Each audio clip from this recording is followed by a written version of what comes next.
Zdravljeni, z vami sem Minka in danes želim z vami deliti zgodbo našega petelinčka. Kot veste, imam putke, zdaj jih imamo že manj. V glavnem imela sem 10 putk, pa enega petelinčka. No in v glavnem, potem sem se kar naprej pritoževala, pač te kure, ena razgrebe vsa gnezda, žrejo jajca. Enkrat bom kamero postavila in bom jaz ugotovila, katera kokoška je toliko pač nora. No in sem začela, preden sem kamero, sploh nisem kamere postavila, ampak sem začela večkrat hoditi v kokošnjak, da vidim, kaj se dogaja. In kaj se je zgodilo? Obtožila sem kokoške, ampak v osnovi petelin je hodil v gnezda, razdiral gnezda in poskrbel, da je pojedel skoraj vse jajca. In seveda, zdaj pa poglejte, v jajcih je noter B-vitamin, v jajcih so beljakovine, aminokisline in bolj kot sem gledala te naše kokoške, one so bile zmerom bolj skurjene, petelin zmerom bolj, pač, a veste, kako lep petelin, pač, to je nekaj neverjetnega. To, kar ropota, je naša Karla. V glavnem, no in, to je pa mucka. V glavnem, in potem, ko vidim, da naš petelin hodi in je jajca, sem rekla, ne, to ga bomo poslali na počitnice. V glavnem, šel je na počitnice k mojim staršem in zdaj opazujem pač putke, kaj se dogaja. No, v glavnem, pri kokoškah vlada hierarhija. Se pravi, prva priležnica je sedaj prevzela vso oblast na mesto petelina, taka gajsna kokoška. In ena od teh kokošk se je pa odločila, da bo mamica in je začela kokati, zdaj pa nimamo več petelina. No, potem pa grem k sosedu in se rekla, če zamenjamo jajca, da bom pač uplojena jajca dala naši kokoški. In spet opazujem, ta prva dama je odločila, da bo imela red v kokošnjaku. In a lahko govorim tako, kot mislim? Ta glupa kura sedi na jajcih in to na tistem gnezdu, ki ga jaz hočem uporabljati. In jo kljuva. No, v glavnem, zdaj sem zagradila vse skupaj, da lahko kokoška, ki se je odločila, pač ki koklja, da bo pač, upam, zvalila jajčka od sosedovih putk in sosedovega petelinčka. Kakorkoli, v glavnem, se jim dogaja. No in potem, ko razmišljam o teh mojih kokoškah, sem rekla, pa to je tipično narcisoidna osebnostna motnja. Pač, petelin je bil zmerom bolj, pač, a veste, kakšnega petelina smo imeli? Takega, ki ga lahko samo naslikaš. Krasen. V glavnem, prva dama niti ni skurjena, ampak vse ostale so bile pa tako skurjene, pač skurjene, brez perja, na prsnicah niso imele perja. Seveda, ker ta petelin je skakal na njih, ker je imel velik spolni apetit, ker je imel dovolj B-vitamina, dovolj aminokislin in njemu se je pač dogajalo, a ne? Ja, putke so bile pa v stresu. No, tako. In zdaj, če gledamo, da se pogosto zgodi kaj takega, tudi, ko nekoga opazujemo. Recimo, če smo tretji opazovalec nekega odnosa, rečemo, joj, tale je pa. Zdaj, označila bom tukaj, bom rekla, moški je narcis, čeprav, da se razumemo. Narcisoidna osebnostna motnja ima lahko tako ženska kot moški. In značilno je, da kdor ima narcisoidno osebnostno motnjo, in sem jaz prepričana, da tale naš petelin jo je absolutno imel. V glavnem, blesti. On je bil tako pozoren, zdaj spet petelina opisujem. On, ko sem jih ven spustila, on je našel zrno, je klical putke, zanje je šel v kokošnjak, poskrbel, da so bile vse putke na redu, pač bolj pozornega moškega ne bi mogla, pač tako, jaz bi dala moška, da bi se učil ob tem našem petelinu. Ja, na koncu, ko se je pa izkazalo, da dejansko je on vir problemov, no, in pogosto se zgodi tako. Ženska je zmerom bolj skurjena, brez energije, pač ne izpadajo ji peresa, ampak ji izpadajo lasje, mogoče se zredi. Njen mož kot zalita roža. In vsak reče, pa le kakšna je, le kako se je zanemarila, pa le kako izgleda. Ne pa njega, poglej, on je pa tako krasen, pa še prijazen, pa do vseh prijazen. Ja, ker ne vemo, kaj se dogaja za 4 stenami, ker pogosto se za 4 stenami dogaja nekaj, da ta uboga ženska je z razlogom cela skurjena. Ja, ampak ja, o tem se ne govori. O tem se ne govori, o tem pač, kar je za 4 stenami, ostane za 4 stenami. A je to tako? No, v glavnem, za vse tiste, ki vas več zanima o narcisoidni osebnostni motnji, ko imajo moški hormoni žur, na strani 231. Strupeni moški je hudobni moški, ta, ki ima narcisoidno osebnostno motnjo. Strupeni moški brez slabe vesti opustoši življenja so ljudje. Strupeni moški nima etike, nima čustev, nima vesti. Ker nima vesti, hodi po čustvih ljudi. Ker nima vesti, si prilašča tudi to, kar njegovo ni. Ker nima vesti, uživa ob trpljenju so ljudi. Se pravi, brez slabe vesti stopi na ljudi, ker on je krasen. No in potem seveda tukaj noter pišem nekaj zgodb ljudi, ki jih poznam okrog sebe, in dejansko to je definirana bolezen, da se razumemo. To ni nekaj, recimo ta narcisoidna osebnostna motnja, to je kako se reče, pač psihična bolezen, in te ljudje imajo značilnost, poslušajte to, občutek več vrednosti, poudarjena skrb za lastno podobo, tudi potreba potem, da druge ljudi ponižujejo na podobo. Potem tudi te ljudje se pogosto skrivajo za neko masko in recimo označijo vse, ki so manj od njih. Ne vem, lej ga Pedra, kakšen zgleda, ali pa daj no, lej, te 2 babe, sta ke 2 lezbike. Pač, daj pusti ljudje pri miru. Tudi če sta, ni on problem. Pač tudi, če ta je spolno usmerjen, v redu, pač to se nikogar ne tiče, to je njegov problem, ne. Potem laganje, pretiravanje, ne sprejema kritike, ker on je itak popoln, a ne, z njemu nič ni narobe, ampak s tabo je nekaj narobe, s tabo. Vedno, lejte, ko ti nekdo kaže prst na tebe, ti si tak. Mi se moramo zavedati, da vsak na nek način opisuje sebe. Se pravi, ko drugim obesimo, ne vem, ti si sebičen, ja, mogoče imamo to lastnost sami in jo želimo preseči, a ne. Ne vem, zmerom je vse po tvoje. Mogoče, če večkrat to poslušate, zmerom je vse po tvoje, se morate vprašati, a pa je res vedno vse po vaše, a je mogoče napad najboljša obramba, pa vedno gre takoj v napad. Potem zavist na splošno, prepričanje, da jim drugi zavidajo, in načeloma sploh ta zavist do vseh, ki imajo nekaj več, nekaj boljš, ki imajo, ne vem, nekaj, kar se na zunaj vidi, da se razumemo. Nekaj, kar je, ali je hiša, ali je avto, ali je pač nekaj, kar je več. In predvsem narcisoidna osebnostna motnja, pač ljudje s to motnjo, so odlični manipulatorji. Se pravi, vam mogoče nekaj reče, trdi, da je to tako. Ko vi pač ste prepričani in trdite nasprotno, potem se mogoče z nekom usedete ali reče, daj ti povej kako, bo pa trdil popolnoma nasprotno. Zato eno stvar, če imate opravka z ljudmi, ki imajo narcisoidno osebnostno motnjo, se naučite, da ste modri. In kaj to pomeni? Modrost pomeni biti dovolj moder, da veš, kdaj je pametno govoriti, in biti dovolj moder, da veš, kdaj je bolje, da molčiš. Vem, to je modrost. Druga zadeva.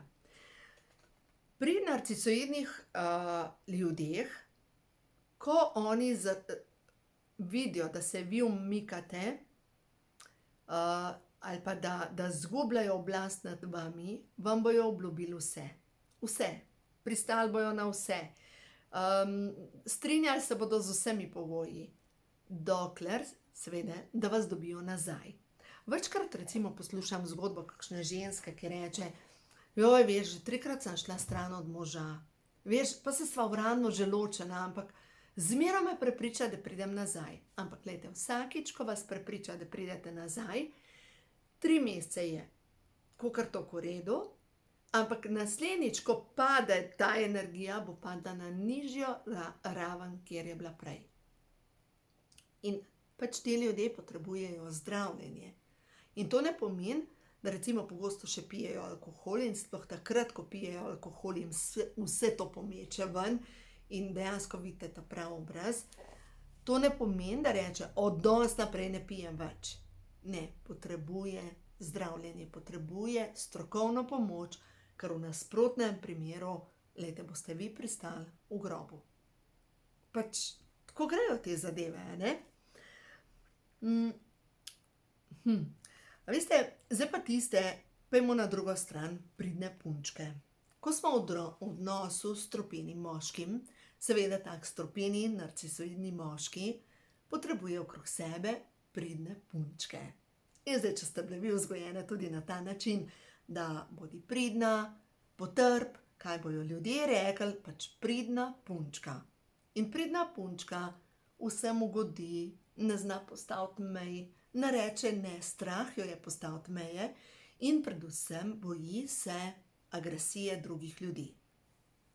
In zato bo zmeraj pristala na nekaj manj, ne? Zmeraj se bo potegnila nazaj. In kako zdaj iz tega ven, ne?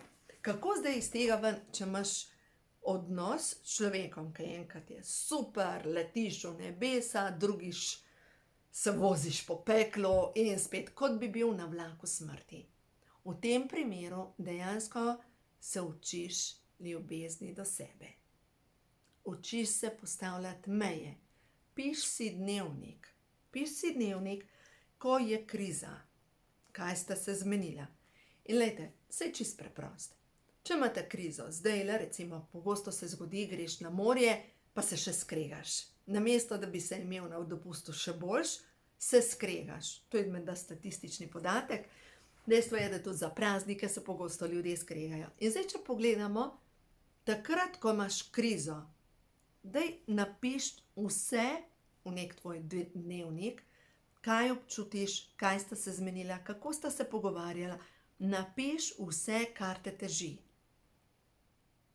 In seveda, potem boste imela pogovor, po pogovoru se bosta vse zmenila in seveda potem bo enih par mesecev šlo v redu in potem bo spet naslednja kriza. Ko bo naslednja kriza, spet vzameš dnevnik in napišeš vse, kar sta se zmenila, vse, kar je bilo, kar ni bilo, pač vse. In spet do naslednjega poletja, recimo, da taka kriza traja na vsakih 6 mesecev, spet napišete. Glejte, če imate vzorec, da se to ponavlja na vsakih 6 mesecev ali pa na vsake 3 mesece, verjemite mi, da se odnos ne bo izboljšal. Se ne more. Se ne more. Je nemogoč. Pač, vi mogoče imate potrebo, da se počutite kot žrtev, to je možno, mogoče imate potrebo potem, da rešujete nemočne moške, pač to boste preverili z mišičnim testom in pač, jaz sem imela te programe. Jaz bom rešila, a lahko govorim tako, kot mislim, bolj ko jaz fukan, bolj ga bom rešila. Pa kva še? Ne gre na ta način. Dejstvo je, da ko se ti spraviš iz te vloge reševalke in se postaviš v žensko moč, se pravi, ženska moč je v milini, ni v žrtvi. To sem vam itak že govorila. Picasso je rekel, da obstajata 2 vrsti žensk, ena so predpražniki, druga vrsta žensk so boginje. Pač, če si predpražnik, čas je, da postaneš boginja. Mogoče najdite film, zdaj v poletnih dneh, ko imate mogoče več časa, a je naslov Bila sem z njim, nekaj takega. Pač življenjepis Picassa, napisala je knjigo, mislim, da je tudi knjiga, knjigo je napisala njegova žena, edina, ki jo je imel rad, imel je pa 4 žene. No, v vsakem primeru, vedno je bilo na isti način. Noro se je zaljubil, ful je bilo enih zadev in potem se je začela drama in tako naprej. In Picasso je bil res samo svoj človek. No, zdaj ne bom rekla, da je bil z narcisoidno osebnostno motnjo, ampak vsekakor ženske, edina, ki je ob njemu kakor to dobro odnesla, je bila ženska, ki se je cenila. Vse ostale tri, ki so bile pred pražniki, čistih SSO, čist. No, zdaj pa kaj se lahko zgodi? Moški, ki ima narcisoidno osebnostno motnjo, ima lahko dve skrajnosti tudi pri spolnosti. Se pravi, eno je, da ima velik spolni apetit, tako kot naš petelin, ki kar naprej skakal na kokoške, in enostavno ne morete več, ali pa zavrača spolnost in preko spolnosti manipulira z vami. Vam da vedeti, da nisi privlačna, ker si se zredila 5 kil, da daj poglej se, kakšna si. Ne vem, ali pa po porodu si, vse ti dol visi, kdo se ti bo pa sploh želel. Dejansko pripelje vas do te točke, da začnete dvomiti v svojo vrednost. Začnete dvomiti, da ste sploh v redu. Da dejansko dvomite v to, da si v redu. Samopodoba. Se pravi, ko prideš do te točke, da dvomiš v sebe, prosim te, začni čistiti svojo podzavest. Ker samo na ta način boš prišla živa iz tega odnosa ven. Ker moramo razumeti, da imamo vsi osebne čustvene trenerje in osebno čustveni trenerji nas pač trenirajo. Dobro, jaz osebno nisem šla nikdar še v fitness, zdaj govorim še, ker ni rečeno, da nekoč ne bom šla. Bolj sem samotar in toliko uživam, vam moram povedati, toliko uživam v kolesarjenju, toliko mi je dober in če pridete na Kras, pejte po kolesarski progi, ampak en del je tako, da je primeren za brez električnega kolesa, drugače pa sposodite električno kolo, ampak to je toliko dobra proga iz Sežane do Komna, pač neverjetno.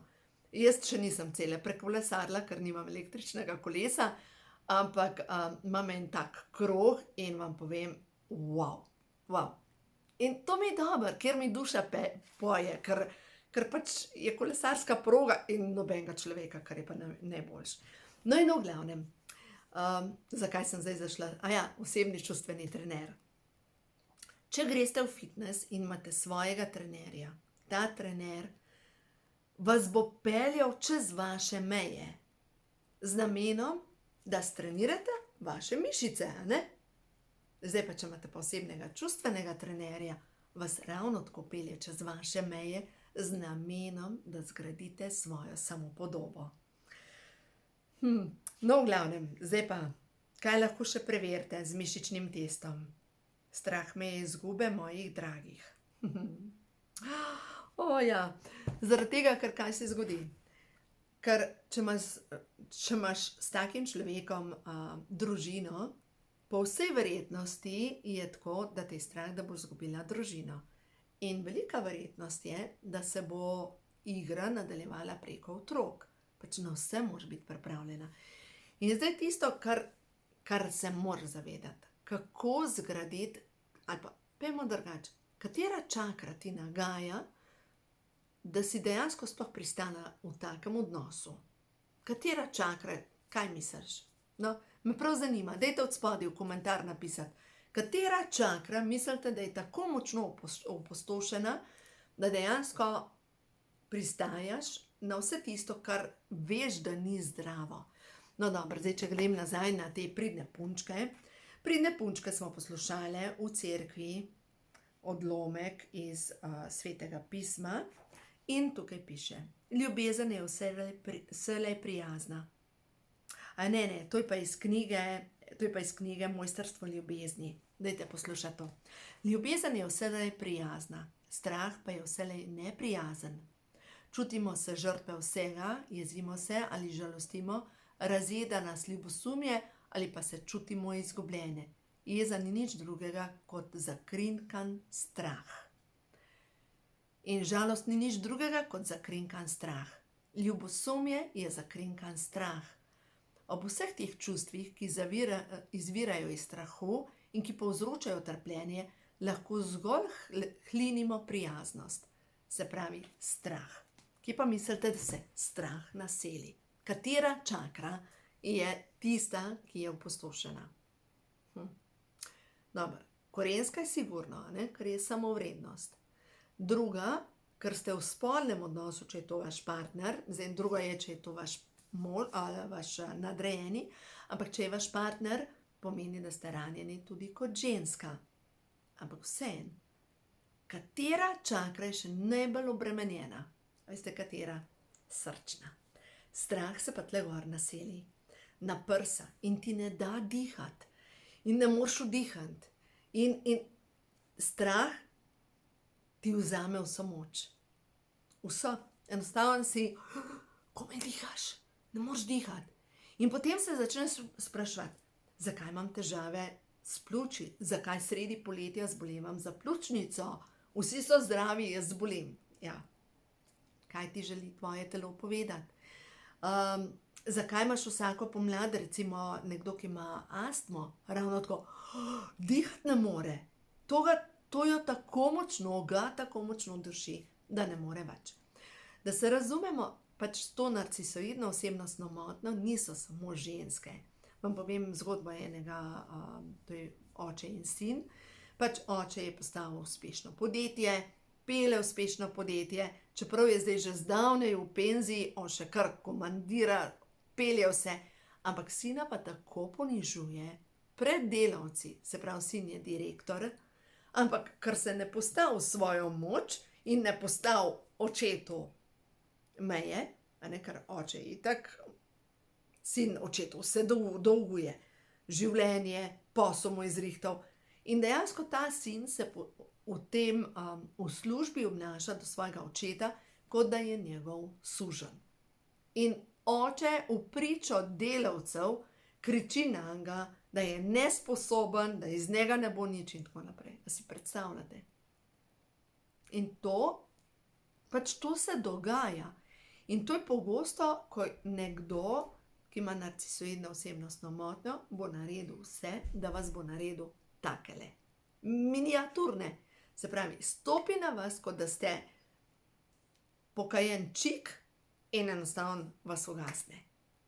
A dovolite to? Dobro, to je pa zdaj druga stvar. Začnite delati na čiščenju podzavesti. Se pravi, odpuščanje sebi, da pristajaš na tak odnos, odpuščanje očetu, odpuščanje mami, spolnemu partnerju. Pač nekje treba začeti. Tako da ja, zanimivo, kaj je nastalo, kakšna zgodba je nastala iz telih naših kokošk. Ja, pa narcisoiden petelan. No, tako da v glavnem, zanimivo. No, jaz zdaj iskreno upam, da bojo piščančki. Danes sem šla kupiti mrežo, da bom ogradila to kokoško, da bo imela prostor, da lahko gre ven, ker enostavno ta prva dama je gajsna, res je gajsna. No, tako. Zdaj pa da vidimo še nekaj sporočil s kart prehodu na vodovo, da vidimo, kaj je tisto, kar tebi, ki gledaš do zdaj tale video, kaj ti sporoča stvarstvo, katero sporočilo je zate zelo pomembno. Resnica je prišla ven. Prijateljstvo in bogastvo. In daj si vzem nekaj časa za sebe. Grlena čakra, še ta prvo karto, da vidim. In ti, ta je ta zadnja prišla. Si ustvarjalka nove dobe. Tebe vodi srce. Ampak, draga dama, če ti vsa energija ostane v nekem takem odnosu, kot je pač ta naš petelin v kokošnjaku bil, glejte, v tem primeru ti bo vsa energija tja šla. Ti ne boš imela energijo za naprej. In če želiš napredovati, boš mogla začeti zbirati skupaj svojo energijo. No, zdaj pa vam bom prebrala ta sporočila.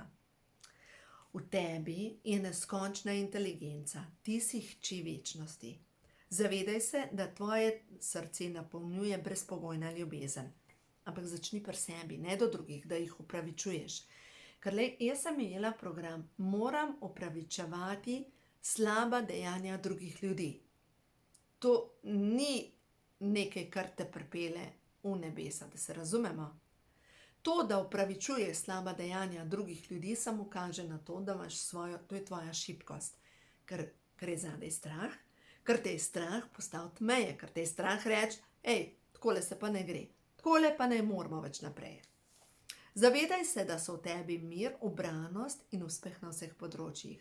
Zavedaj se, da je stvarnik tvoj večni vir. Zavedaj se tudi tega, da so vse duhovne, duševne in gmotne potrebe izpolnjene v vsakem času in prostoru, ker ti si povezana z rodovitnostjo. In ta karta je že tudi v zadnjem videu prišla. No, zdaj pa gremo naprej. Karta resnica je prišla ven. Ti si popolna. Dovoljuj si, da vidiš jasno in da vidiš resnico. Joj, ja, to je tako. Najlažje imeti pokrite oči pa se delati, da ne vidiš. In vse v tebi kriči in ne želiš videti. Zato, ker če vidiš, resnica vodi k ukrepanju, bo treba nekaj spremeniti. In če te je strah spremembe in preveri, če imaš ta podzavestni strah, boš itak naredila vse, da ne boš videla resnice, nosila boš očala, ki imajo dioptrijo -8, ker enostavno ne želiš videti. Ampak boginja v tebi pozna vse odgovore. Dobivaš popoln odgovor. Modrost je v tebi. Vse tvoje odločitve in vsa tvoja dejanja so pravilna. Zavedaj se, da je tvoj duh miren. Hodi v svetlobi vere in samozavesti in zaupaj procesu življenja. No, zdaj pa gremo naprej. Zdaj pa čas, da začneš govoriti. Garlena čakra. Čas je, da poveš komu, kar mu gre. Naj vam povem, kako sem jaz takrat, ko sem zbirala skupaj svojo moč in je bilo tako zanimivo. Zbolela sem, ostala sem brez glasu. Bila sem 3 tedne brez glasu in dejansko sem samo takole šepetala. Nič več nisem mogla početi. Moje glasilke so bile fuč. Nisem mogla govoriti. In sem šla, to je zdaj že 10 let nazaj, na gong kopel. In na tej gong kopeli se je meni začel cmok iz grlene čakre, iz glasilk čistiti in sem kašljala celo pot do doma. No in potem čez 14 dni grem ponovno na gong kopel in grem k terapevtu in rečem, joj, meni to toliko pomaga za moje grlo. Sem rekla, dajte mi povedati, kje je najboljša pozicija, da bom čim več zdravilnega zvoka vsrkala. Ta človek ni nič vedel, kaj je z mano, ampak veste, kaj mi je rekel? V prostoru je povsod ista vibracija. Nič ne pomaga, ali pa nič nobene razlike ni, kje ležite. Pač vežte se, kjer vam paše. Pomaga pa, če poveste resnico tistemu, ki mu gre. Nisem še imela korajže takrat. Ampak kaj te duši? Česa ne moreš izreči? Kdo te stiska za vrat? Tvoj blagoslov je, da čutiš. Varno lahko izražaš svojo resnico in dovoljeno ti je govoriti. Upaj si prepevati, se smejati in vriskati, ne glede na to, kaj poreče okolica. Jasno se zavedaj, kdo si. Kdo si? Boginja na zemlji, ker Bogu pomagaš pri stvarjenju novega. In ja, brez slabe vesti si lahko tudi vzameš kakšno minuto za sebe. Samo zato, ker se imaš rada in ker se ceniš. No, dajmo še to prebrati. Prav je, da se vzameš čas zase. Srce ti govori, kaj je ta trenutek najbolje zate. Odpiraš vrata novemu. Dobrodošlo. In s hvaležnostjo sprejmi to, kar prihaja v tvoje življenje. In čas je, da se začneš brezpogojno povezovati z ljudmi, prijateljstvo. Se pravi 76 karta. Dovoljuj, da v tvoje življenje pridejo ljudje, ki te sprejemajo in podpirajo. Brez slabe vesti lahko prosi za pomoč.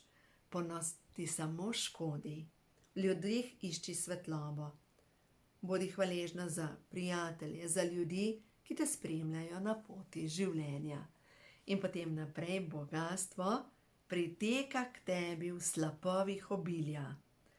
In stvarnik pomnoži vse v skladu s svojim bogastvom in svojo slavo. napolnjena si in tudi boš v bodoče z bogastvi neskončnega. Zavedaj se, da bo za vse tvoje potrebe preskrbljeno, je že sedaj in do konca tvojih dni. In tudi denar je božanska snov, ker je vse iz enega duha. Snov in duh sta eno. Naj denar priteka k tebi z veseljem in v neskončnem toku. Dovoli, da si bogato plačana za svoje blagoslove, za svoje talente. Imaš podporo in ja, to so karmične lekcije. Karmične lekcije nas pač učijo. Bom še nekaj kartelih še z tega kupčka potegnila, da vidva. Se pravi, stvarnik, vodniki, angeli. Za tole dušico, ki tole posluša, čutim tako. A veš, kako čutim? Čutim, kot da je morje solz za tvojimi očmi. Tako, da bi bil čas, da kakšno stvar zjokaš, da greš v naravo, objameš drevo, da mogoče greš v vodi, stuliš bolečino ven, ker to, kar se ti dogaja že leta in ta morje solz moraš spustiti. Ker v nasprotnem primeru bo ta cunami potopil tebe. Pač to moraš dati ven, da vidimo. Ja, zavedaj se, to si ti, tista svetla duša tam od zadaj, to si ti, tista čista energija, ja, pač to so lekcije življenja. Upočasni svoj tempo, za kakšno stvar reči ne morem. Nekoč je ena gospa rekla, še v bivši Jugoslaviji je rekla, če si v vojski rekel, ne mogu, si šel v zapor. Če si rekel, ne zmorem, si šel na okrevanje. No, tako da ne mogu, tako da pač ne morem, pros za pomoč. In ja, spet zavest, tole. Tvoja zavest se širi na višjo raven, ti si neverjetna duša, ampak nek odnos ti povzroča tole, podočnjake, izžetost, ne zmoreš več, preveč je vsega, ves čas je neka drama, ves čas je neka akcija, ves čas se nekaj dogaja, pač čas je, da začneš gledati, kje je tvoja ustvarjalna energija in skozi tvojo ustvarjalno energijo se boš napolnila z novo energijo in vse bo steklo v pravo smer. Tako da uživaj na tem potovanju vase. Svoja čustva. Ja, vem, tele moje knjige žuri, ne govorim od prvi pa ta zadnji knjigi, ampak vse vmes so mogoče malo pred časom. Zato, ker ljudje imamo radi, da nekaj dobrega pojemo, nekaj dobrega skuhamo, ja, da pa gremo brskati po podzavesti in preverjamo podzavestne programi, recimo strah me je avtoritet. Kdor je sočuten, je šleva, kdor je prijazen, je šleva, ali pa recimo sploh samomor je rešitev. Veste, koliko ljudi ima ta program? Samomor je rešitev, alkohol je rešitev, mamila so rešitev, delo je rešitev in bežiš stran od življenja, ker to, kar te pa kliče tvoja duša, imaš pa takole pred nosom. Ja, vem, da je težko, ampak zmoreš. In ja, verjemi, da ko se ti postaviš v svojo moč, se bo vse uredilo. Tako da uživaj, vse dobro ti želim in delaj na sebi, imej se rada, poskrb za sebe, naredi nekaj dobrega za sebe vsak dan, boš videla, kako se bo nivo tvoje energije močno povečal. Tako da vse dobro in uživaj življenje.